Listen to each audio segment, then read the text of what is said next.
What the fuck? Seriously. I don't know. I just wanted to make something that was really scary, really personal, and a little bit challenging. And so I made Skinamarink. Were you sent back in time to a creepy house in 1973, and that's what's haunted you your whole life? Because you really leaned into the and we were talking about this upstairs, how every idea of design in the early 70s was creepy, unintentionally creepy. The toys, everything. Like if you, like, there's episodes of Three's Company where they'll have like a piece of furniture and it's like, what possessed you to make that exact thing?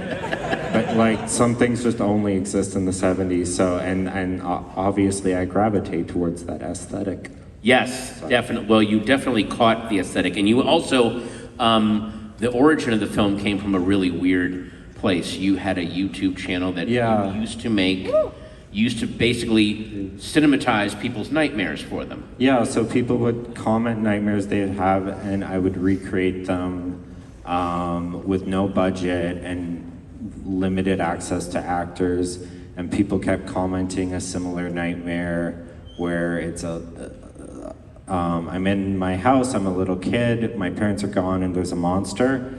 And that and a lot of other things kind of led to like the imagining of Skinamarink. So. Yeah, and also you really captured that wonderful, benign neglect of 70s parents, which is we couldn't really get a babysitter, but they'll be asleep by the time we get home. What's the problem? So, and I remember very clearly just being left at home, just with that, you'll be asleep in an hour, you won't even miss us. Yeah. And they would just go out they go. And they would drive home drunk, and they would, with no seatbelts and smoke cigarettes, and it was all danger and neglect. And that was childhood, basically. They would come home and say, why is the chair on the ceiling and the toys on the wall? Why is the chair? Where are the windows and doors?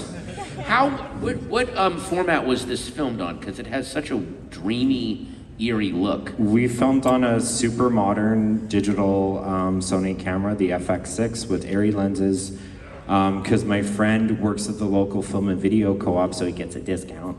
And then, there you go, that's how you make your film, you find the discount. Yeah, and by discount I mean he had free rental credit, so free. And then I had a bunch of Super 8 grain presets, and I just graded it to within an inch of its life. Yes, you did. Indeed you did. Take that, Gordon Willis. Yeah. Like 3 cinephiles got that. Wait, which one's Gordon Willis? Gordon Willis did like Godfather 2 and like all the dark 70s, and even he goes, I went way too far. And there's a very famous scene in Godfather 2 where he's talking to his mother by the fire, and you can't fucking see either of them. And it's like Al Pacino acting his ass off, and it's just, you just see a fireplace, and that's basically it. If he saw this, he'd be crestfallen. He really would. See anything. He would hand his pinball crown to you. So what, and did you also, what kind of thought process went into picking the specific Legos, that goddamn phone? When I watched this yesterday, and when that little phone with the face appeared, which I had when I was a kid, that was one of the biggest scares for me, that fucking phone just sitting on the floor, getting hit by that light. Like, what was that thought process? Okay, so I'll address the Lego situation first, then the phone. So the Legos, I always wanted to have a lot of Legos. I was doing pre-production for this. I thought, where am I gonna get all these Legos?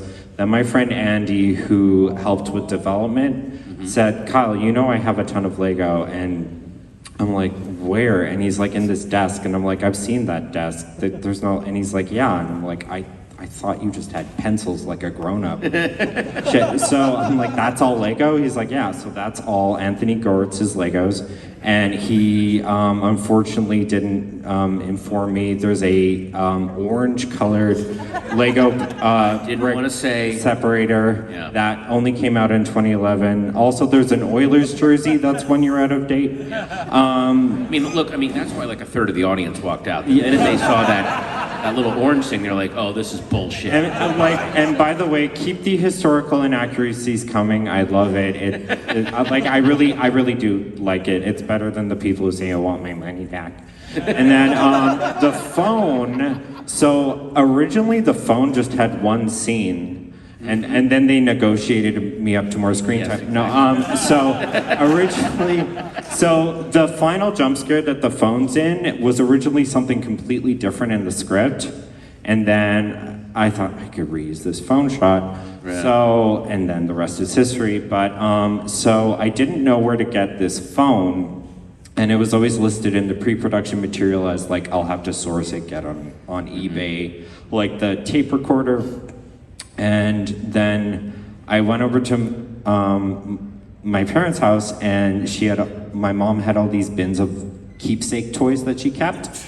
And I was looking through it all, like Batman, blah, blah, blah. I can use this for the movie, and like we got to the bottom of the bin and that phone was staring at me. Oh, and I was like, I don't remember playing with that phone. I'm not trying to be, like, I'm sincere. I don't remember. I remember it from, like, when you went to the dentist's office, they have a kids area. I don't remember ever having that thing in my house, and in this house. And so I'm like, Mom, this is in the script. I didn't, and she's like, okay, so.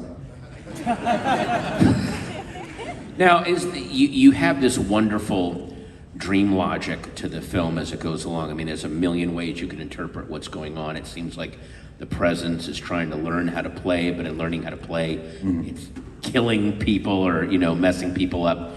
But is there a hidden structure to the film that is there for the finding if you pay attention, or did you really stick to more the dream logic, the kind of non-linear? Yeah. So first off, on its face, there is a standard, like, Hansel and Gretel story in the movie, and then the rest of it, there's things that I felt in my heart for what it meant, but before I even started writing the script, I wanted it to be a movie that everyone had, like, a personalized version for themselves. So if you felt it's about child abuse, or felt it's about divorce, or felt it's about Star Trek: The Next Generation, like, that's you, because it's not my movie anymore, it's yours.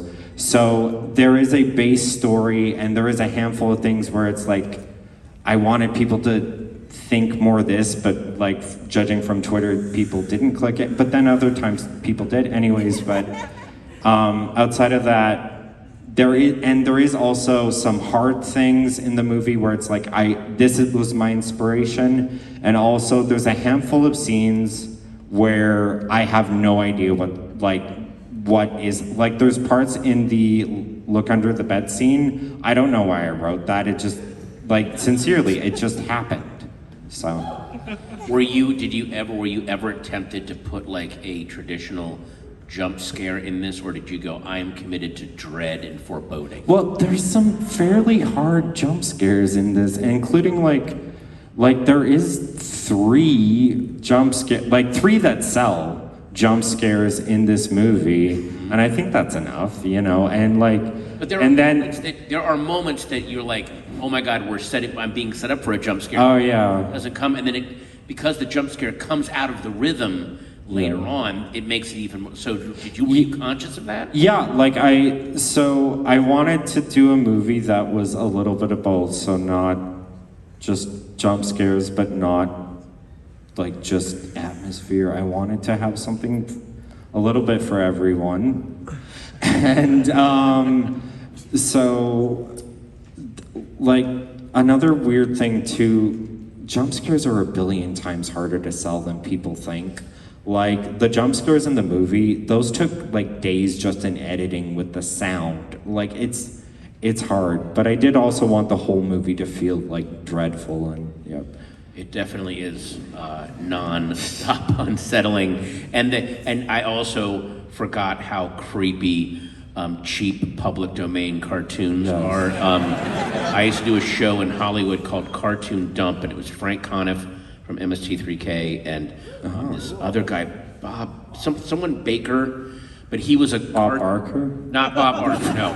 He was this guy, he was a cartoon archivist, and he would find these public domain cartoons, and they were always the creepiest things I'd ever seen. Is that something that clearly frightens you or disturbs you? Because that was creepy. They never really, so growing up, Okay, it's a lie to say I wasn't creeped out by them because they're so old. Like a lot of them are from before my dad was born, and he was born in just before World War II. So they have this feeling of almost like death and like time, and like they just got strange and uncanny in a weird way, but it goes against everything they are because it's a cartoon. It's supposed to be wholesome and funny, and And now it's all disturbing. Yes. Or now, how much cartoon footage did you go to pick out the creepiest, most perfect moments? Watch a lot of them. I actually didn't have to think at all, like, this part's creepy. I just went with, sometimes it's, okay, I want this cartoon to play because it helps the atmosphere. Sometimes it helps the story. So this cartoon, the two kids going off to Dreamland, that's to imply Kevin and Kaylee fell asleep. Right. And other times it was just, this is what I have, whatever. And that was really all the decision. The more thing was editing down the cartoons I would pick because there's tons of them. So I was only able to pick 10, and there's other things too, like old cartoons, a lot of them are quite offensive. Oh, so like, yeah. Yeah, so I had to, I really only had like this little list of maybe 10 or 12. Now, have the kids who played the kids seen this film? Have they seen the completed film? So Dolly, who plays Kaylee, who's awesome, and also Lucas, who's awesome.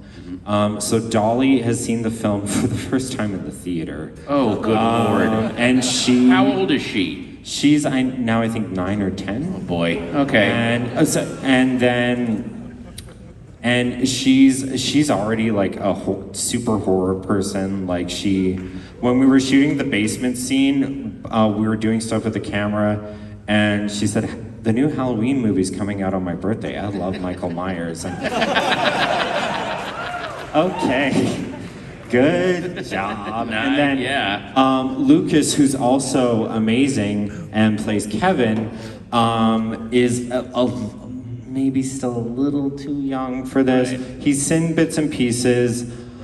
Apparently, and I asked, I'm like, you're bullshitting, and they're like, no, this happened. So during the screening in Edmonton, he was sitting in the lobby, and he and his older brother snuck in during the come to the basement scene. Boy. Okay. And that happened, and apparently they ran out, not screaming, but they were upset. Yeah, the kids didn't encounter any of the weird modulated voices or creepiness on the set, I'm hoping. No, it was such a chill, kid-friendly, fun set. It really was, because like people who see the movie, some of them don't even know what's going on. So think of what the actors had to a lot of it was just, can you go to the hallway and come back? And that was I felt like Scorsese. Oh, they went to the end of the hallway and came back. Well, easy. Was the point of view of the camera? Is it the lurking evil either just barely below the surface of the earth or up on the ceiling? Because the angles are so. It's that famous shot from Rosemary's Baby where he cranked the camera so that you can barely see. So that people around the corner. Exactly. Yeah. So there were moments I wanted to try to. knows his stuff. Yeah. It's great. Yeah. We just set rules from the beginning of, okay, don't break these rules. So try to keep the camera this level, don't show the actors' faces, etc. And once you have this set of rules, okay, I can't break those, then you can play as much as you want and it all works. So yeah. Wow. How many days did it take to shoot this? 7 days, 8 if you count the camera test. 7 days. Wow. And now, I don't know how much you want to talk about this, but the way this film has sort of caught on was in a very unique way. It was because... Yeah, I can talk about that now that it's out. Yeah. So we played at a few European film festivals. We played at one film festival. I don't want to say the name of the festival because it's not the film festival's fault. They're a great festival, but they had an online portion And as a result of that, it was pirated. The first 3 weeks after the piracy, I had like a meltdown because I thought like everything was over, Shudder would rip up the deal. That turned out after 3 weeks not to be the case. Shudder emailed me, they said, we found out about the piracy, don't worry, we'll accommodate everything to give this movie the best life possible. Like shit happens, right? And since then, it's been phenomenal and like incredible. And I think this is one of the very, like, I don't know the ins and outs, few circumstances where maybe piracy helped the movie, I don't know. Yeah. But yeah, that's how. Well, it definitely blew up on all the comments. Right around Halloween too. And it ruined my Halloween. I was gonna go as a sexy, like, Gordy from Nope. And I was, but then this happened, and I'm like, I didn't go out on Halloween. Like, oh my God. Yeah. Thanks a lot, Pirates. You ruined a young Canadian's Halloween. Yeah. But like then all of the theories and stuff that was flying back and forth on Reddit, It was on amazing. YouTube, on Yeah. TikTok, all the people talking about it. I wonder how many people saw it pirated online, I just watching it on a laptop makes you go, well, I have to see this in the theater. Yeah. I wonder if that was part of the appeal. Yeah, there were some people who, like, I could read, because I follow them on Twitter, I can read between the lines. They had watched a pirated copy, and, like, they went to the theater and saw it, too. And, like, some people, there's one person in America, they're like, this is my third time in the theater, and I'm like, oh, okay. And, like I made the thing, and it's like, I wouldn't do it. But, like, and then...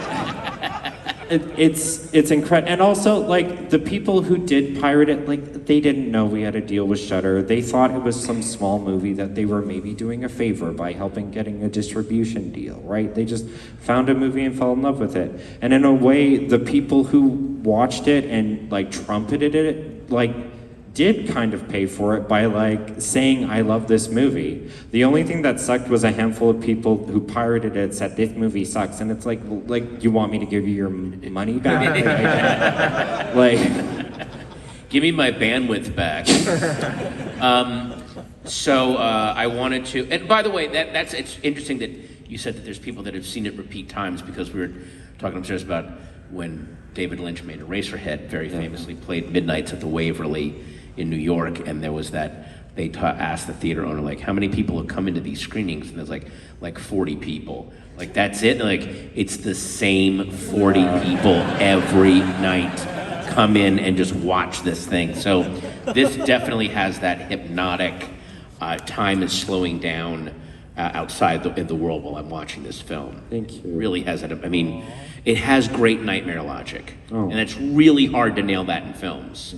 So you really, oh God, all right. Anyway, I know that we have a lot of horror fans, a lot of cinephiles, movie freaks in the audience, like me. This would be amazing, by the way, midnight at like the New Beverly. Yeah. You know what I mean? Like this would have that. Although also down, I will say, either at the New Beverly or in the Orpheum, like which has this very weird haunted ghost theater feel to it. Or the AMC Burbank. Or the AMC Burbank, which on it. So isn't there a joke like, because there's 3 AMC Burbank? Okay. The AMC, but are they all just called AMC Burbank? Okay. Kids, Avatar sold out, but there's a movie about 2 little kids who I think are a ghost. So I got us ticket, and it's got a funny name, Skinamarink. I wonder I bet Skinamarink is like a funny dragon. Let's go watch this movie. Let's open it up to the audience. Let's see what the questions they have. I want to get some questions from them. We have a roving person with a microphone, so I'm going to go right there in the front row. You. The gentleman with the gold phone, he I believe asked me in the lobby, so I think he's excited to ask a question. Okay. Yeah. And my executive producer is going to hold his phone for me. Hi, Kyle. Awesome film. So I've listened to a few interviews, and you mentioned that there is quite a bit of time you cut from the film. it's amazing they edited it because people say here's writer director, but they don't say editor. So can you tell us a little bit about the director's cut in terms of scenes you cut and really missed?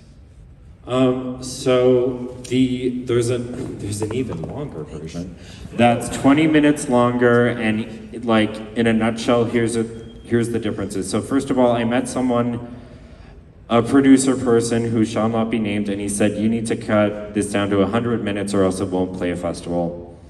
And like, I think he's kicking himself now. Anyway, so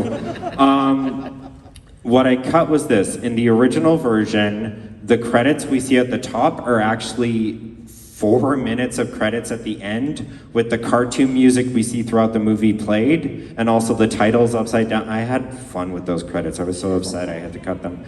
Also, there's a handful of like very minor cutscenes. There's a brief scene after Kaylee disappears where we hear Kevin cry when a sappy cartoon plays, and I think there's one other kind of minor thing, and outside of that, it's literally the same movie but shorter. Like a lot of like the scene where after Kevin hits his head, they come back home, blah blah blah, and we hear the dad in the hallway like checking on the kids, like. So in the original cut, that was like a minute long, which in retrospect, like why would that be a minute long? It's so funny. So it's really just shorter. Yeah. Wow. And so will there be all kinds of bonus goodies on a Blu-ray DVD? Probably not, except like, because like there's not a lot to, like there's no deleted scenes, but on Tuesday, me and my director of photography, Jamie McCrae, are going to do a directors and directors of photography's commentary. Nice. Yeah. For the Blu-ray. For the Blu-ray. Please tell everyone that there's going to be a Blu-ray so they stop asking me on Twitter. Yeah, exactly. All the time. Next, another question, right? Right there, you, sir, with the mask and yeah. Oh my God! Well, you're getting your steps in. Think of it that way. Thank you for coming out to LA. Congratulations on the success of the movie. I read in an interview you did, you discussed the influence of filmmakers like Chantal Akerman and Michael Snow. Mm-hmm. And I'd be curious if you could speak a bit more about the influence of experimental filmmaking on your approach to horror. Yeah, so first of all, you could argue every movie's an experiment. No, but so Lock the doors. We're going to be here for 5 hours. when I was a teenager, I would pick a different genre and I would get really into it, right? And I had a brief period after I exhausted, I think, John Waters, where I got into more experimental stuff. So I watched all of Brackage. Brackage is the man. Maya Deren, I'm a real meshes the afternoon head. And then other stuff like Chantal Akerman, which I was so excited when it got the #1 on the Sight and Sound poll, because a lot of the critiques you might have about that movie, people seem to say about mine too. Like there's just scenes where it's just a wall or blah, blah, blah. And that's our life, right? Like we're not watching movies.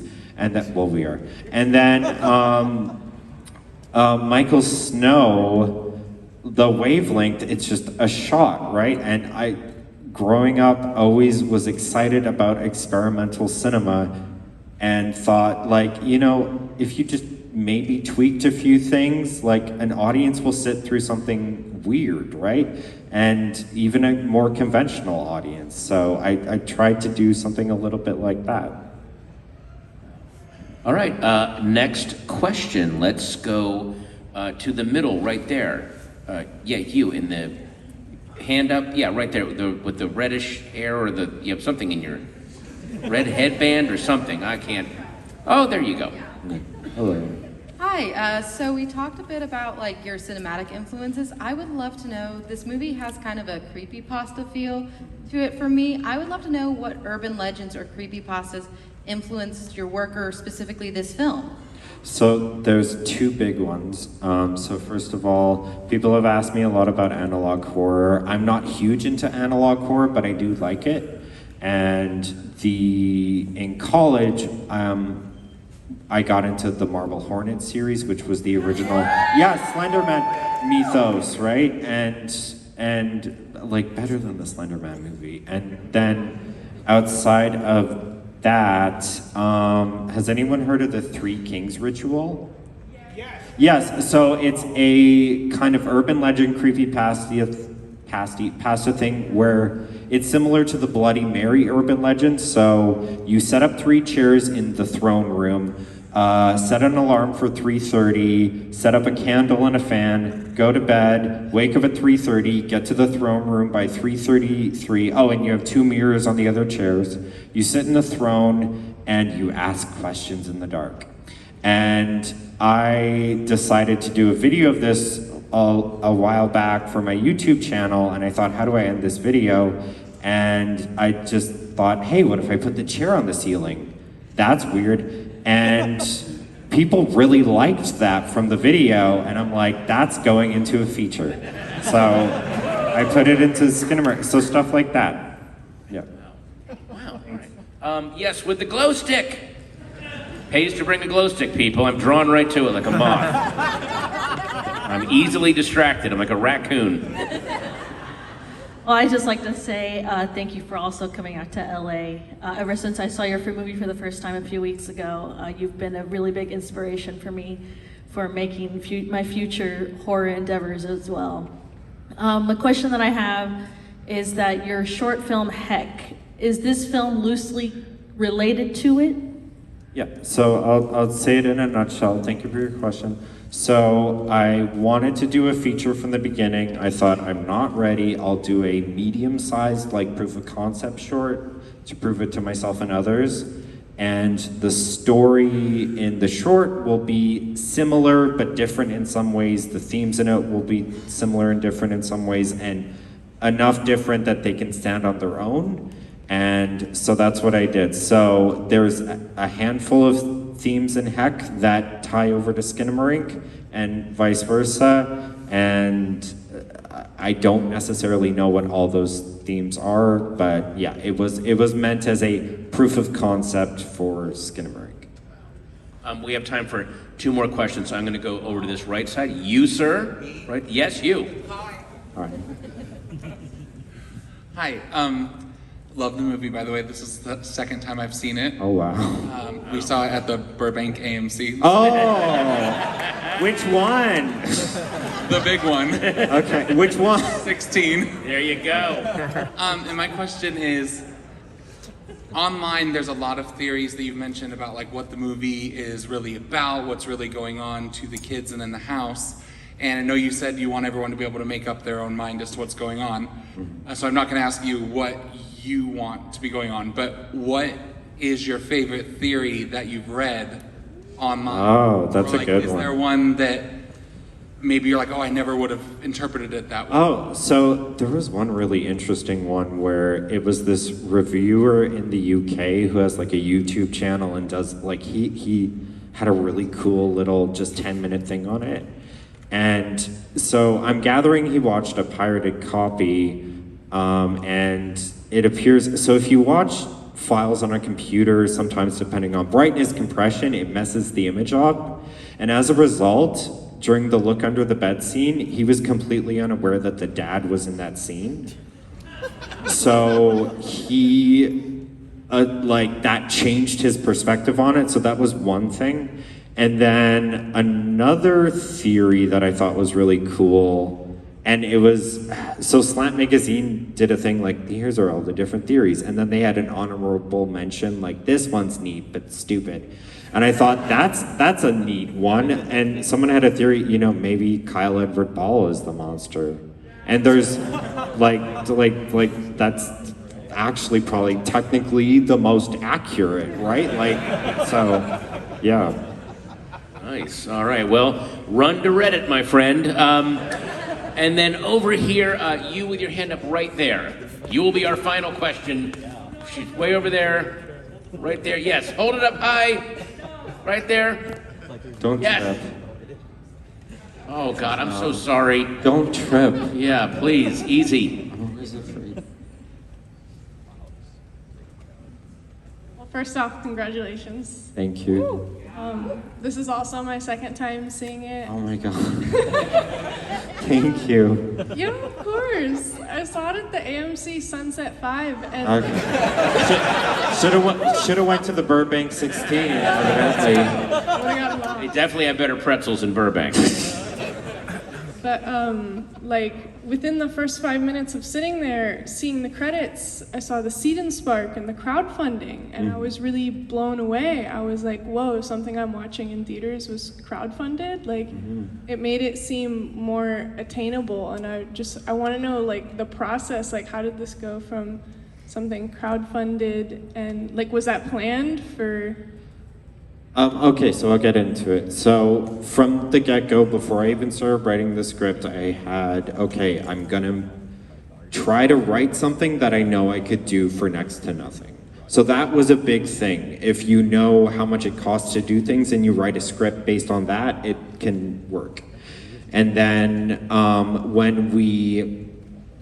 once I finished the script and we got into development, we had applied for a few grants and didn't get any of them. And then the great thing about the grant applications was we had a bunch of material we could move over to the crowdfund.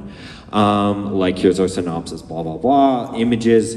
And it was always planned as a backup, like, okay, if we don't get a grant, because we're obviously gonna get a grant, it's an amazing idea. But like, if we don't get those, we'll do a crowdfund, and we had to go to plan B. So we went to Seed and Spark, which if you're a filmmaker, just go to Seed and Spark. They're the best crowdfunding platform for filmmakers. Don't bother with the other ones. And unless there's other ones, I don't know. Anyways, and then crowdfunding it was a lot of friends and family, and that's typical of crowdfunds. And my friends and family aren't rich, except our executive producer, Edmund, who has a lot of disposable income because he lives at home, but also brought us the television and the other television, and like he has a lot of old electronics. And then once you get into the crowdfund, if you're sincere, if you don't bother people too much, but still bother people a little bit, if you come with a plan, that was another big thing with Seed and Spark too. They like said, this is your plan, don't do this, do this, this works. And they weren't stupid ideas either, like it was all good. If you do that, you can crowdfund maybe a reasonable modest amount, like 15,000, or even in this case, I think we did 10,000 and the rest was in kind, which Seed and Spark allows you to count as part of the budget. Like for your first feature, try to do it as low budget as possible. But yeah, it's just try it. Yeah, was that helpful? Okay, thank you. Wow, well, folks, Kyle, look at him. Look how young he is. He's young and dewy. It's his first movie. We have decades of disturbing work that's going to fall out of this guy's head. We have to do okay, so, I was still going to do some stuff. What else are you going to do? oh, okay. Well, there's a reception afterward in the, not only in the lobby, but they've also decked out. Go visit the basement of this theater. There's more TVs. There's more creepiness. Probably Lego. That step and repeat probably costs more than your movie. Honestly. It legit, oh wait, you're counting the set they built Yes, too. exactly. Yeah, Yeah, it definitely costs more. But there are other hidden nooks and crannies and rooms in this theater. There's a whole thing going on. Go out, explore, hang out. Just trust me, it's good and creepy. Thank you. Yeah. And we have to do, okay, so on top of this theater, obviously the movie is now playing on Shudder in all Shudder territories. Yes. Thank you, Shudder. And I've been told, Best platform. if you like the movie, which I know some of you did like the movie, tell a friend. And make sure to go to Shudder and give it 6 skulls, because if you give it enough ratings, you might get a special message from Joe Bob on your TV. But make sure to give it 6 skulls over there on Shudder. They would really appreciate it. Okay, thank you. Bakes a popcorn. Thank you so much.